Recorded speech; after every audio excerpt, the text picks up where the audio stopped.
ان کے ہاں بیٹیاں تھیں، بیٹا نہیں تھا۔ جناب شعیب علیہ الصلاۃ والسلام بیٹیاں تھیں لیکن بیٹا نہیں تھا۔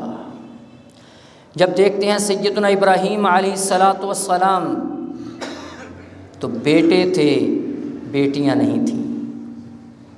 اور جب دیکھتے ہیں امام الانبیاء حضرت محمد الرسول اللہ صلی اللہ علیہ وآلہ وسلم تو اللہ تعالیٰ نے آپ کو بیٹوں کی نعمت بھی عطا فرمائی اور بیٹیوں کی نعمت سے بھی آپ کو مالا مال فرمایا۔ اور جب ہم دیکھتے ہیں حضرت یحییٰ علیہ الصلاۃ والسلام کی طرف، حضرت یحییٰ بن زکریا علیہ الصلاۃ والسلام، اللہ تعالیٰ نے اس اولاد کی نعمت سے حضرت یحییٰ علیہ الصلاۃ والسلام کو محروم رکھا۔ اللہ تعالیٰ کی حکمتیں ہیں کہ اللہ رب العالمین نے بیٹے کا عطا کرنا، بیٹی کا عطا کرنا، یہ اس کے خزانے خود اللہ رب العالمین نے اپنے پاس رکھے ہوئے ہیں۔ بہت سے بیٹے ماں باپ کی محبت حاصل کرنے میں بیٹیوں سے بڑھ جاتے ہیں۔ بہت سی بیٹیاں ماں باپ سے محبت کو بڑھانے میں، ماں باپ کی خدمت میں بیٹیاں بیٹوں سے بڑھ جاتی ہیں۔ ہر موقع پر بیٹا ہی نہیں، بہت سے مواقع ہیں کہ بیٹیاں بھی جتنا ماں باپ کے غموں کو کم کرتی ہوئی نظر آتی ہیں، شاید اتنا کہ بسا اوقات بیٹے بھی باپ کے غموں کو کم نہیں کرتے۔ اور اسی لیے سورۃ آل عمران میں رب تعالیٰ نے حضرت عمران کی بیوی کا جو ذکر فرمایا ہے، انہوں نے کہا تھا کہ جو بچہ ہوگا اللہ کے لیے وقف کر دوں گی۔ تو جب پیدائش ہوئی تو بچی کی پیدائش ہوئی تو عمران کہتی ہے کہ میرے ہاں تو بیٹی کی پیدائش ہوئی ہے، میں نے تو نظر مانی تھی کہ میں اللہ کے راستے میں وقف کرنا ہے۔ تو اللہ تعالیٰ نے فرمایا لیس الذکر کالانثیٰ، جو تیرے دل کے اندر خیال تھا کہ بیٹا پیدا ہوگا، اس بیٹے، وہ بیٹا، یہ جو آپ کو بیٹی عطا کی ہے، اس بیٹی کا وہ بیٹا مقابلہ نہیں کر سکتا۔ اور ایسے ہی ہوا، جو اللہ تعالیٰ نے بیٹی عطا کی وہ کون؟ حضرت مریم، جن کے بارے میں نبی علیہ السلام نے فرمایا کہ دو جو کامل خواتین ہیں پہلی امتوں کے اندر، کامل خواتین ہر اعتبار سے، ان میں سے ایک حضرت آسیہ ہیں اور دوسری حضرت مریم ہیں،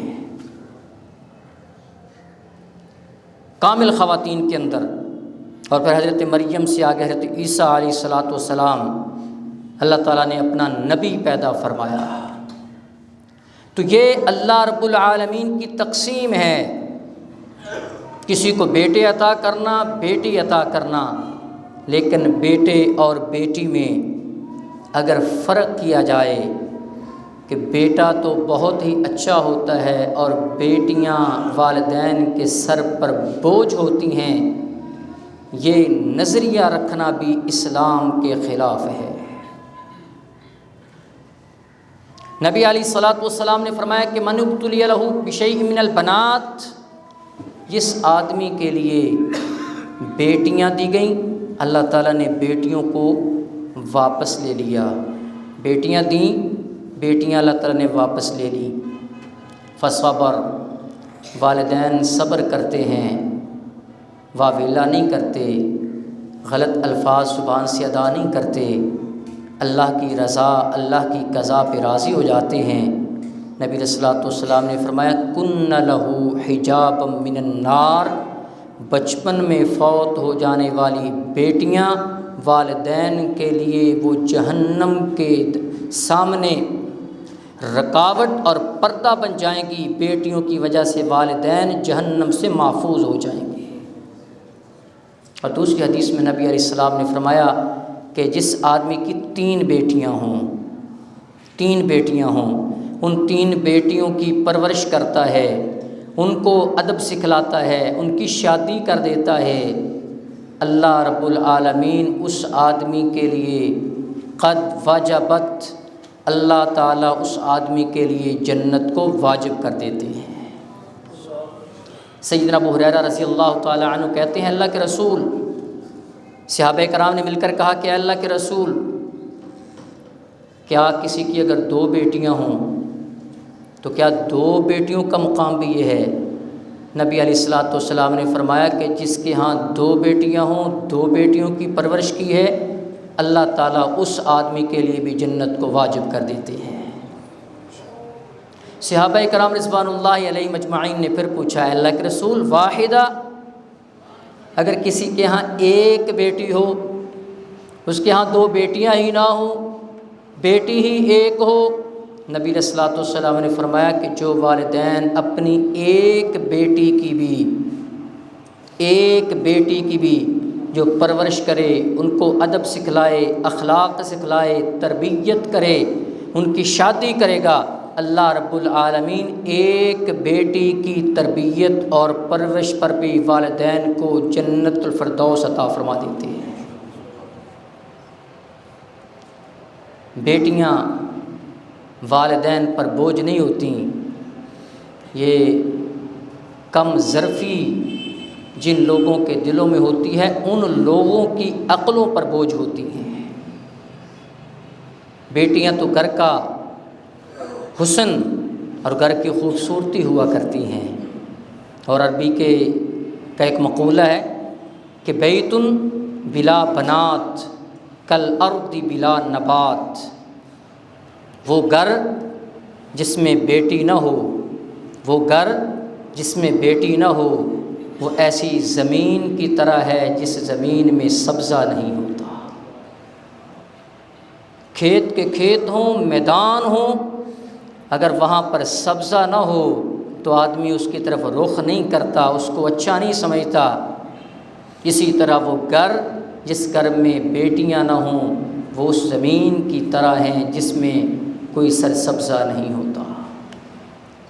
بیٹیوں کا ہونا اگر والدین کے لیے باعث توہین ہوتا، بیٹیوں کا ہونا اگر والدین کے لیے ذلت اور رسوائی ہوتا، تو کبھی بھی اللہ رب العالمین اپنے پیارے نبی، آخری نبی حضرت محمد الرسول اللہ صلی اللہ علیہ وآلہ وسلم کو کبھی 4 بیٹیاں عطا نہ کرتا۔ اللہ تعالیٰ نے اپنے پیارے نبی کو 4 بیٹیاں عطا کر کے لوگوں کو پیغام دے دیا کہ لوگوں، بیٹیوں سے محبت کی جاتی ہے، بیٹیاں یہ بوجھ نہیں ہوتی، بیٹیاں تو ماں باپ کے دکھوں میں، غموں میں شریک ہونے والی ہوتی ہیں۔ امام احمد بن حنبل رحمۃ اللہ علیہ، ان کے بیٹے حضرت صالح بیان کرتے ہیں، کہتے ہیں کہ جب ہمارے ہاں یعنی میرے والد کے ہاں بیٹی کی پیدائش ہوئی تو میرے والد نے کہا کہ شکر ہے اللہ تعالیٰ کا کہ اللہ تعالیٰ نے ہمیں انبیاء کے ساتھ مشابہت دے دی ہے، کیونکہ الانبیاء کانوا آباء بنات، کیونکہ انبیاء کرام بھی بیٹیوں کے باپ تھے، میں بھی بیٹی کا باپ بن چکا ہوں، گویا کہ اس صفت کے اندر میں بھی انبیاء کے مشابہ ہو چکا ہوں۔ بیٹیوں کا باپ ہونا، اور حضرت یعقوب رحمۃ اللہ علیہ فرماتے ہیں کہ جب میرے ہاں پہلی بیٹی پیدا ہوئی تو حضرت امام احمد رحمۃ اللہ علیہ مجھے مبارکباد دینے کے لیے آئے۔ ہم تو اس وقت اکثر مبارک دیتے ہیں نا جب کسی کے یہاں بیٹا پیدا ہوتا ہے، جب بیٹی پیدا ہو تو اس وقت ہمارا رویہ کچھ اور ہوتا ہے، اور بعض اوقات جب کسی کے ہاں بیٹی پیدا ہوتی ہے تو ہم مہذب انداز میں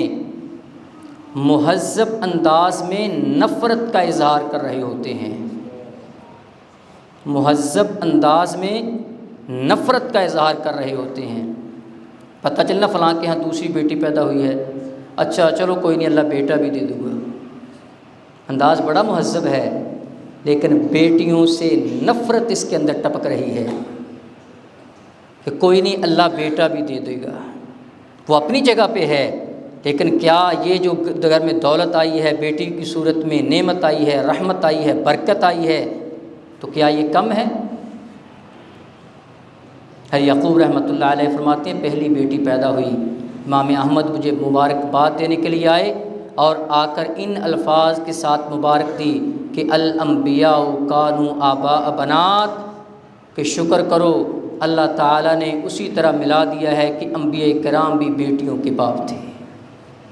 دوسری بیٹی پیدا ہوئی، پھر امام احمد آئے مبارکباد دینے انہی الفاظ کے ساتھ۔ تیسری بیٹی، کہتے ہیں 7 بیٹیاں اللہ تعالیٰ نے عطا کی، 7 بیٹیوں کی پیدائش پر امام احمد رحمۃ اللہ علیہ وہ آ کر انہی الفاظ کے ساتھ مبارکباد دیتے رہے۔ بیٹیوں کا ہونا والدین کے لیے یہ باعث عزت ہے۔ نیک بخت ہیں وہ والدین جن کے ہاں بیٹیوں کی پیدائش ہوتی ہے اور وہ اپنی بیٹیوں کی تربیت کر کے اللہ تعالیٰ سے جنت کو حاصل کر لیتے ہیں۔ نبی علیہ الصلوۃ والسلام کو بھی اللہ تعالیٰ نے بیٹیاں عطا کی، اور پھر دیکھیں مقدر حضرت ابوبکر صدیق رضی اللہ تعالیٰ عنہ کے، حضرت ابوبکر صدیق رضی اللہ تعالیٰ عنہ کو اللہ تعالیٰ نے بیٹی عطا کی، بیٹی کی وجہ سے رشتہ جڑا کس کے ساتھ؟ انبیاء کے سردار کے ساتھ رشتہ جڑا کہ حضرت ابوبکر صدیق کی بیٹی کا نکاح نبی علیہ الصلوۃ والسلام سے ہوا۔ بیٹی تھی تو داماد ملا سردار الانبیاء سیدنا عمر فاروق رضی اللہ تعالی عنہ۔ کتنے نیک بخت ہیں کہ جنہیں اللہ رب العالمین نے بیٹی عطا کی حفصہ کی صورت میں، اس بیٹی کا نکاح نبی علیہ السلام سے ہوا، اور سیدنا عمر رضی اللہ تعالی عنہ نبی علیہ الصلوۃ والسلام کے سسر بنے بیٹی کی وجہ سے۔ سیدنا ابو سفیان رضی اللہ تعالی عنہ، کتنے نیک بخت، اللہ تعالیٰ نے بیٹی عطا کی ام حبیبہ کی شکل میں، اور داماد بنے نبی صلی اللہ علیہ وآلہ وسلم۔ سسر بنے ابو سفیان رضی اللہ تعالی عنہ، نبی علیہ الصلوۃ والسلام کے سسرالی رشتہ دار۔ یاد رکھیے، نبی علیہ الصلوۃ والسلام کے سسرالی رشتہ دار، جن کے بارے میں آقا علیہ الصلوۃ والسلام نے فرمایا اللہ تعالیٰ نے میرا بھی انتخاب فرمایا ہے، میرے صحابہ کا انتخاب بھی خود فرمایا ہے، اور میرے سسرال کا انتخاب بھی خود اللہ رب العالمین نے فرمایا ہے۔ اور ساتھ فرمایا فمن سبہم فعلیہ لعنۃ اللہ والملائکۃ والناس اجمعین لا یقبل اللہ منہ صرفا ولا عدلا۔ جو نبی علیہ الصلوۃ والسلام کے سسرال کو گالی دیتا ہے، اللہ اور اللہ کے فرشتے اس آدمی پر لعنتوں کو بھیجتے ہیں۔ اور لا یقبل اللہ منہ صرفا ولا عدلا، اللہ کے نبی کے سسرال کو گالی دینے والا انسان، اللہ تعالیٰ اس کے نہ فرائض کو قبول کرتے ہیں نہ نوافل کو قبول فرماتے ہیں۔ یہ نبی علیہ الصلوۃ والسلام کے حوالے سے یہ نیک بخت لوگ ہیں کہ جنہیں اللہ رب العالمین نے یہ مقام دیا کہ بیٹی عطا کی، بیٹی کی وجہ سے انہیں سسر سردار الانبیاء کا ہونا یہ سعادت نصیب فرمائی۔ اگر میں نیک بختوں کی فہرست کو لے کر چلوں تو تاریخ اسلامی کے اندر وہ نیک بخت کہ جن کو اللہ تعالیٰ نے بیٹیاں عطا کی اور انہوں نے اپنی بیٹیوں کی پرورش کی، ان کی تربیت کی، ان کو تعلیم دی، ایک لمبی فہرست ہے۔ صرف ایک عورت کا ذکر آپ کے سامنے کرتا ہوں کہ کتنی نیک بخت وہ خاتون ہے کہ جسے اللہ رب العالمین نے ایک نہیں متعدد بیٹیاں عطا کیں، اور یہ وہ طریق اسلام میں تاریخ اسلام میں یہ وہ واحد خاتون ہے کہ جسے دنیا کے سب سے بڑے لوگ، دنیا کے سب سے عظیم لوگ، دنیا کے سب سے بڑے لوگ جس عورت کے داماد بنے وہ یہ عورت ہے جس کا نام حضرت ہند بنت عوف بن زبیر رضی اللہ تعالی عنہ ہے۔ پتہ کون داماد بنا؟ اللہ اکبر! اللہ تعالیٰ نے بیٹی عطا کی، بیٹی کی پرورش کی، بیٹی بڑی ہوئی، داماد بنا حضرت عبیدہ بن حارث رضی اللہ تعالی عنہ۔ حضرت ہند کے لیے صحابیہ کا ہونا کافی تھا، صحابیہ تھیں، دخول جنت کے لیے صحابیہ کا ہونا ہی کافی تھا، لیکن جو داماد عطا کیا وہ بھی صحابی بھی ہے اور غزوہ بدر میں شہادت کے رتبے پر بھی فائز ہوتا ہے۔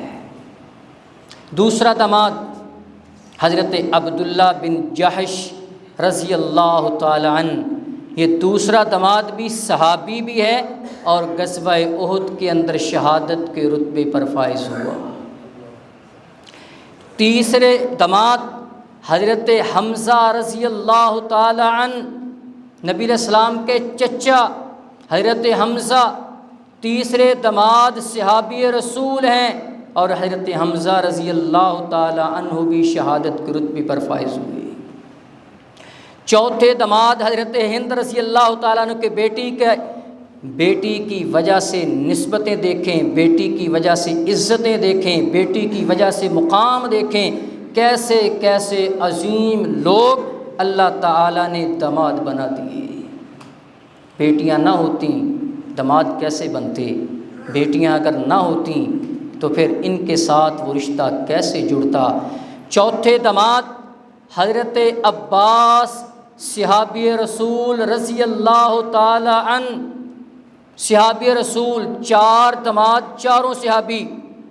پانچویں داماد حضرت ہند بنت عوف بن زبیر رضی اللہ تعالی عنہ کے، حضرت جعفر نبی علیہ الصلوۃ والسلام کے کزن اور حضرت علی المرتضیٰ رضی اللہ تعالی عنہ کے بھائی، یہ پانچویں داماد ہیں حضرت ہند بنت عوف رضی اللہ تعالی عنہ کے۔ پانچوں صحابی اور چھٹے داماد حضرت ہند رضی اللہ تعالی عنہ کے، اللہ اکبر، امیر المؤمنین خلیفۃ المسلمین حضرت علی المرتضیٰ رضی اللہ تعالی عنہ۔ چھ داماد، چھ کے چھ صحابی، چھ کے چھ عظیم صحابی۔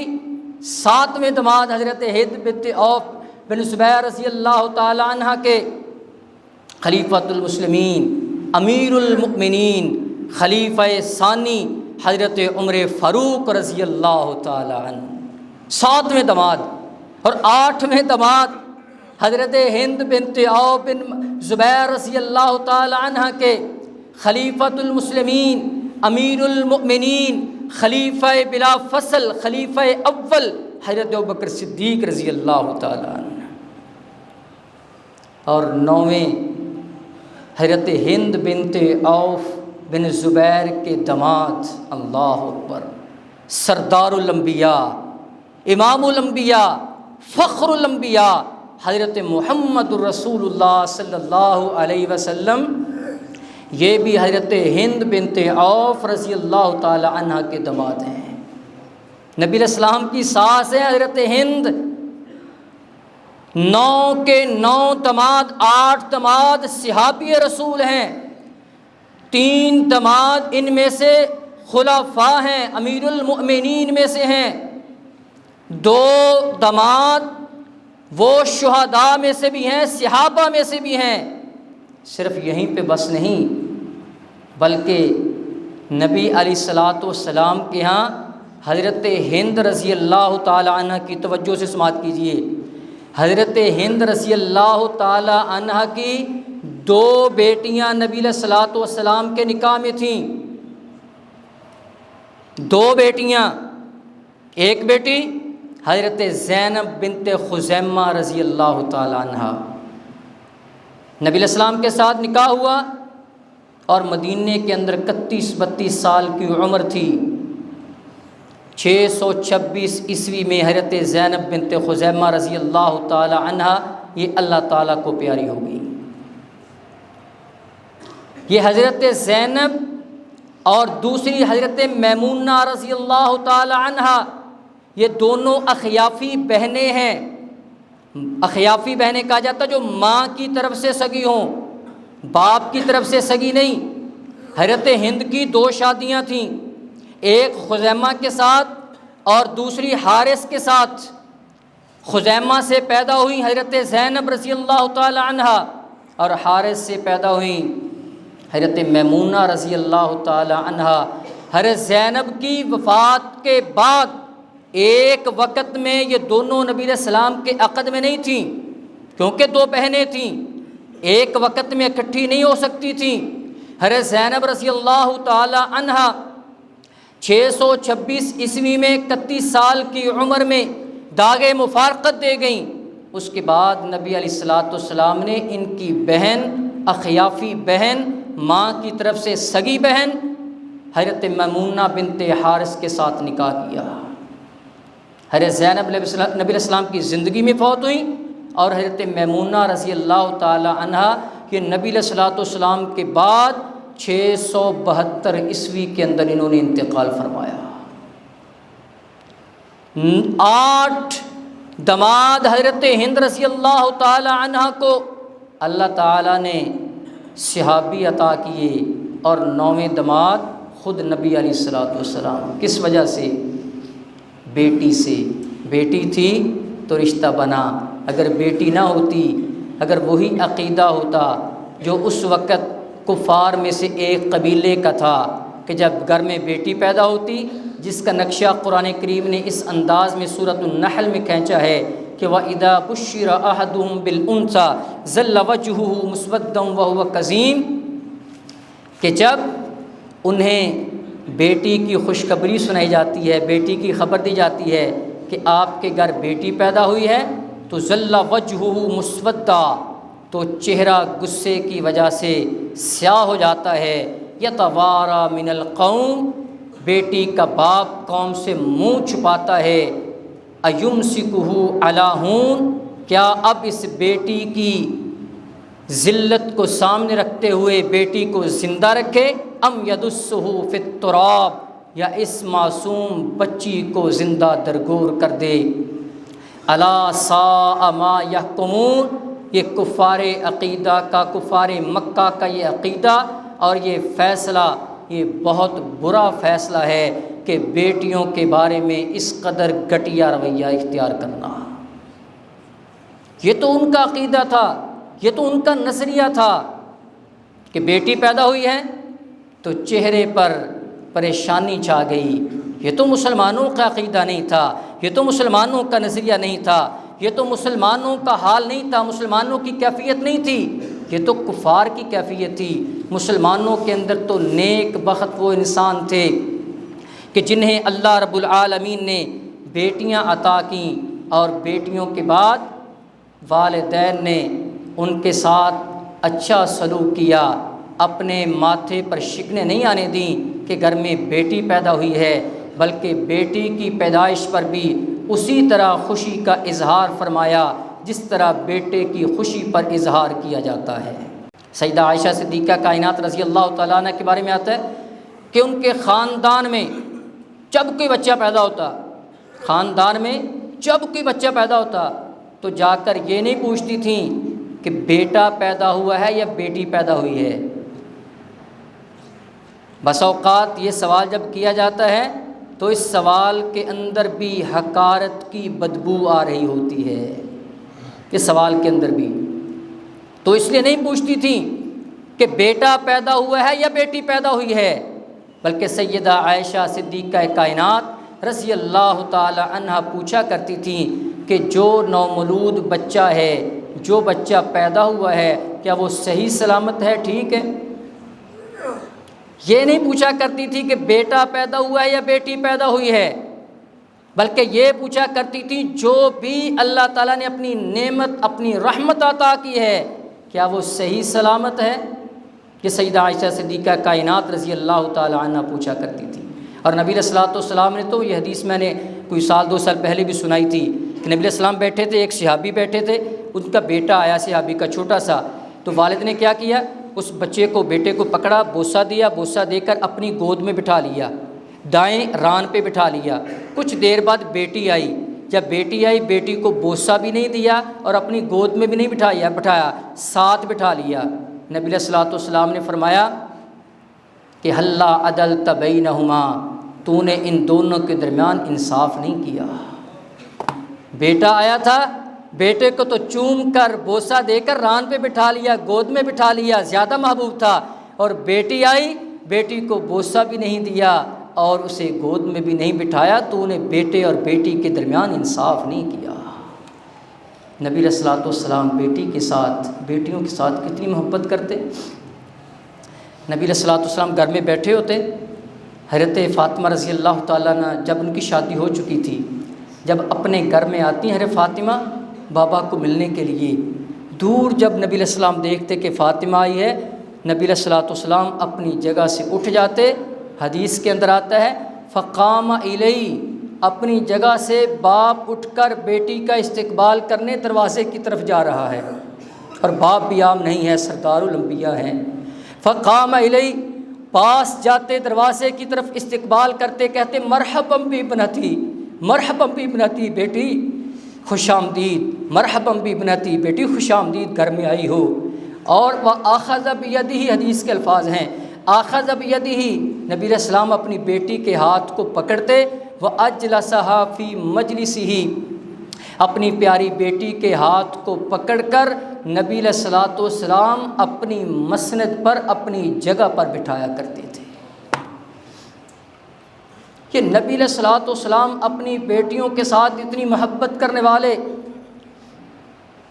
ان سے بڑھ کر اور نیک بخت کون ہو سکتا ہے جنہیں اللہ رب العالمین بیٹیاں عطا کرے، اور ان بیٹیوں کی وہ تربیت کر کے، پرورش کر کے، ان کو اچھے گھر میں ان کی شادی کر دے، اس سے بڑا نیک بخت کون ہو سکتا ہے۔ لیکن اس کے مقابلے کے اندر اگر بیٹیوں کے ساتھ نفرتوں کو شروع کر دیا، بیٹیوں کو ذلت کی نظر سے دیکھا جانے لگا، بیٹیوں کی پیدائش پر اگر ماتھوں پہ شکنیں پڑنا شروع ہو گئیں، یاد رکھیں یہ مسلمانوں کا رویہ نہیں ہے، یہ غیر مسلموں کا رویہ تھا۔ اور اگر اس وجہ سے کہ بیٹی باپ پر بوجھ ہوتی ہے، اگر اس فلسفے اور اس نظریے کی بنیاد پر بیٹی کو ذلت کا نشانہ سمجھا جانے لگا، اور اس وجہ سے اگر بیٹیوں کا قتل عام شروع ہو گیا، یاد رکھیے قیامت کا دن ہوگا۔ قرآن کہتا ہے وَإِذَا الْمَوْءُودَةُ سُئِلَتْ بِأَيِّ ذَنبٍ قُتِلَتْ، وہ بیٹی باپ کے گریبان کو پکڑ لے گی اور پوچھے گی بِأَيِّ ذَنبٍ قُتِلَتْ، بتا کہ تو نے مجھے کس وجہ سے قتل کیا تھا۔ نیک بختوں کے بعد اگر میں بدبختوں کا ذکر کروں، اگر میں مکہ کے بدبختوں کا ذکر کروں تو ایک لمبی فہرست موجود ہے۔ اگر میں اس وقت کے ماحول کے اندر رہنے والے ان بدبختوں کا ذکر کروں کہ جنہوں نے اپنے ہاتھ کے ساتھ اپنی بیٹیوں کو زندہ درگور کیا، ایک لمبی فہرست ہے۔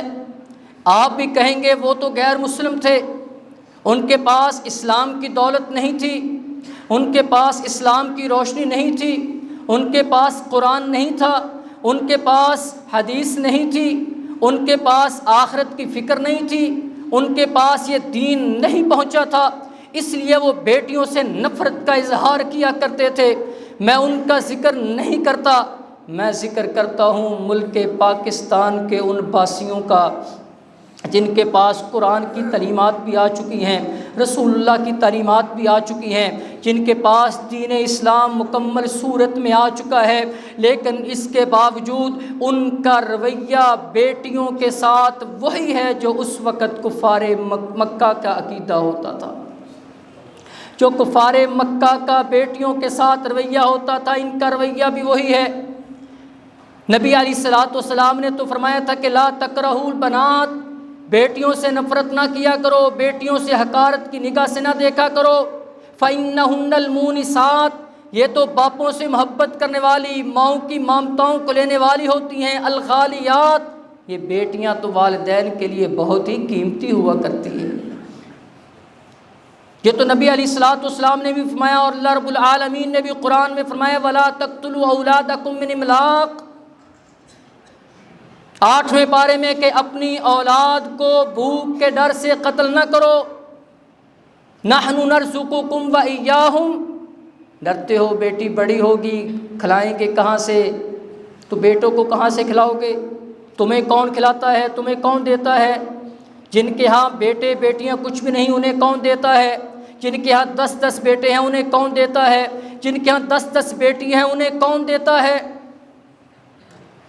اگر میں اس روشنی میں، اس تناظر میں پاکستان کی بات کروں تو مجھے اسلام آباد کے اندر وہ بدبخت باپ نظر آتا ہے کہ جس کے ہاں جب بچوں کی پیدائش کا معاملہ تھا، بیوی کو ہسپتال لے کر جاتا ہے، ساتھ ماں والدہ بھی موجود ہے، بچیوں کی پیدائش ہوتی ہے،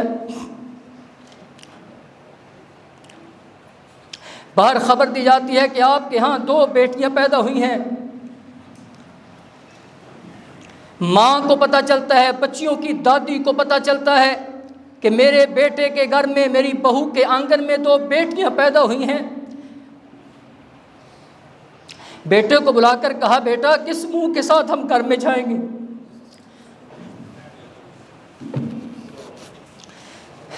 کہا بیٹا ان بچیوں کو لے کر گھر میں جائیں گے؟ نہیں، ان بچیوں کو لے کر میں گھر میں نہیں جانا چاہتی، میں اپنا منہ کالا نہیں کرنا چاہتی، میری بیٹیاں میری پوتیاں میرے گھر میں جائیں۔ اس بیوی کو ابھی طلاق دو۔ وہ ماں اپنے بیٹے سے اس کی بیوی کو طلاق کر چھوڑتی ہے۔ اگر شیخ پورہ کی بات کروں، مجھے شیخ پورہ کے اندر وہ بدبخت انسان نظر آتا ہے کہ جس بدبخت کے ہاں جب چھٹی بیٹی پیدا ہوئی، اس نے کہا تو بیٹیاں پیدا کرتی ہے۔ اس نے چھٹی بچی کی پیدائش پر اپنی بیوی کو فائر مار کر قتل کر دیا۔ مجھے ان بدبختوں کی فہرست کے اندر شیخ پورہ کا ہی وہ والد نظر آتا ہے کہ جب اس کے ہاں دوسری بیٹی کی، دوسری بچی کی پیدائش ہوئی، اس نے اس 10 دن کی ابھی بچی ہے چھوٹی معصوم، اس 10 دن کی بچی کو لیا، ٹب میں پانی ڈالا اور پانی کے اندر اس نے گوتے دے دے کر 10 دن کی بچی کو مار دیا۔ کیا یہ اولاد کا قتل نہیں؟ بیٹیوں کے ساتھ نفرت نہیں؟ اگر میں لاہور کی بات کروں، مجھے لاہور کے اندر وہ بھی والد نظر آتا ہے، اخبار بھرے ہوئے اتنے خبروں سے، دوسری بیٹی پیدا ہوئی تو جا کر پہلی بیٹی جو 1 سال سے بھی جس کی زیادہ عمر ہے، اس کو پکڑا اور جا کر دریائے راوی کے اندر پھینک دیا۔ یہ بدبختوں کی فہرست لمبی ہے۔ اگر اس ہفتے کے اس بدبخت کا، میاں والی کے بدبخت کا ذکر کروں، جس کے ہاں بیٹی کی پیدائش ہوئی، بیٹی ابھی 7 دن کی ہے، معصوم بیٹی ہے، معصوم بچی ہے، یہ بدبخت باپ پسٹل کو لے کر اپنی 7 دن کی بچی کو 5 فائر کر کے 7 دن کی بچی کو قتل کر دیتا ہے۔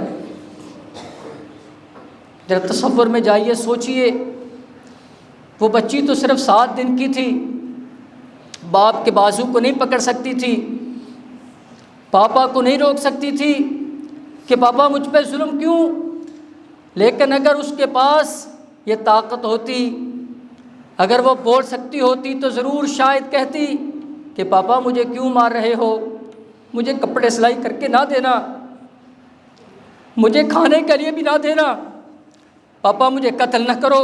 اگر وہ بولتی ہوتی تو وہ ضرور کہتی کہ پاپا مجھے نہ خرچہ دینا، میرے لیے کچھ بھی نہ کرنا، جب آپ گھر آئیں گے آپ کی ٹانگوں کو دبایا کروں گی، پاپا جب آپ گھر آئیں گے آپ کو بوسے دے دے کر آپ کے دن کی تھکاوٹ کو اتاروں گی، پاپا مجھے قتل نہ کرو۔ جب آپ گھر میں آئیں گے آپ کے استقبال کے لیے میں دروازے پہ آ کے دروازے کو کھولا کروں گی۔ لیکن اس بیٹی کے ہاں تو اتنی طاقت نہیں تھی، وہ تو 7 دن کی تھی، لیکن اس شفاق، تنگ دل، سنگ دل، زنگ دل، ننگ دل، کنگ دل نے اس اپنی معصوم 7 دن کی بیٹی کے 5 فائر کیے اور مار دیا، اور ساتھ ہی وہ قبل از اسلام کی جو اس حالت تھی اس کو ہمارے سامنے کر دیا۔ پہلے تو شاید یقین نہیں آتا تھا کہ کیسے ہو سکتا ہے کہ باپ اپنی بیٹی کو اپنے ہاتھوں کے ساتھ زندہ درگور کر دے، لیکن یہ ایک نہیں، یہ وہ واقعات ہیں جو کہ اخباروں میں آتے ہیں۔ اگر ان سینکڑوں اخبارات کی ان خبروں کو آپ کے سامنے رکھوں جو صرف چھوٹی چھوٹی خبروں میں ہوتے ہیں جن پر ہماری نظر نہیں جاتی، وہ کتنے ہی والدین ہیں، کتنی ہی والدائیں ہیں، مائیں ہیں جو اپنی بچیوں کو دودھ نہیں پلاتی۔ کیوں؟ کیونکہ یہ بیٹی ہے، میں اپنی بیٹی کو دودھ کیوں پلاؤں؟ بیٹا ہوتا تو دودھ پلاتی، بیٹی ہے دودھ نہیں پلانا۔ وہ کتنے ہی سنگ دل، ظالم، سفاک، بدبخت والدین ہیں، جب بیٹی کی پیدائش ہسپتال میں ہوتی ہے وہ اس بیٹی کو ہسپتال میں چھوڑ کر آ جاتے ہیں۔ وہ بھی اس معاشرے میں کتنے ہی بدبخت، سفاک، تنگ دل اور سنگ دل ہیں۔ بیٹی کی پیدائش ہوتی ہے، اس ایک دن کی چند گھنٹوں کی بچی کو، بیٹی کو کسی ڈبے میں بند کر کے گندگی کے ڈھیر پہ پھینک دیتے ہیں۔ فَإِذَا بُشِّرَ أَحَدُهُمْ بِالْأُنثىٰ، یہ تو ان کے بارے میں رب العالمین نے فرمایا کہ جب انہیں بیٹی کی خبر دی جاتی تھی کہ ظَلَّ وَجْهُهُ مُسْوَدًّا وَهُوَ كَظِيمٌ، یہ تو کفار مکہ کے چہرے سیاہ ہو جاتے تھے۔ تو میں آج ان مسلمانوں کے بارے میں، مسلمان والدین کے بارے میں کیا کروں کہ جو بیٹی کی پیدائش پر یہ رویہ اختیار کرتے۔ حضرات، یہ وہ چیزیں ہیں، یہ وہ بدبخت ہیں جو اخبار میں آتے ہیں۔ اگر میں ان کی فہرست آپ کے سامنے رکھوں ان بدبختوں کی جو اخبار میں نہیں آتے، ابھی بچی کی پیدائش نہیں ہوتی، الٹرا ساؤنڈ سے جب پہلے پتہ چلتا ہے اسی وقت اپنی بیٹی کو ضائع کروا دیتے ہیں۔ ہسپتالوں میں جا کر دیکھیں اسقاط حمل کے کتنے کیس ایک ہسپتال میں روزانہ ہو رہے ہیں۔ ایک ہسپتال میں کتنے کیس اس طرح کے بن رہے ہیں جہاں پر بیٹیوں کے ساتھ یہ نفرت کا رویہ اختیار کیا جا رہا ہے۔ حضرات، آئیے بیٹیوں کے ساتھ بھی محبت کیجیے۔ بس اوقات بیٹیاں بیٹوں سے زیادہ ماں باپ کے ساتھ محبت کرنے والی ہوتی ہیں۔ بس اوقات بیٹے وہاں پر کام نہیں آتے، بیٹیاں وہاں پہ کام آ جاتی ہیں۔ وہ مشہور واقعہ کئی مرتبہ سنا ہے آپ نے، باپ کا جنازہ پڑا ہے، امام نے کہا کسی نے قرضہ لینا ہو تو آ جاؤ، لوگ آئے قرضہ دو، پتہ چلا قرضہ زیادہ ہے، بیٹوں نے منہ چھپا لیا۔ امام صاحب نے کہا کہ میں جنازہ نہیں پڑھاؤں گا جب تک کہ قرض کی ذمہ داری کوئی نہ لے۔ میت پڑی ہے، امام صاحب نماز جنازہ نہیں پڑھا رہے، بیٹوں نے تو منہ چھپا لیا، اتنا قرضہ کہاں سے دیں گے۔ گھر خبر پہنچی، گھر سے شادی شدہ بیٹی نے پیغام بھیجا کہ میں اپنے خاوند سے مشورہ کر لیا ہے کہ میں اپنے خاوند والا گھر بیچ کر باپ کا قرضہ دے دوں گی، جلدی میرے باپ کا جنازہ پڑھایا جائے۔ ہم علی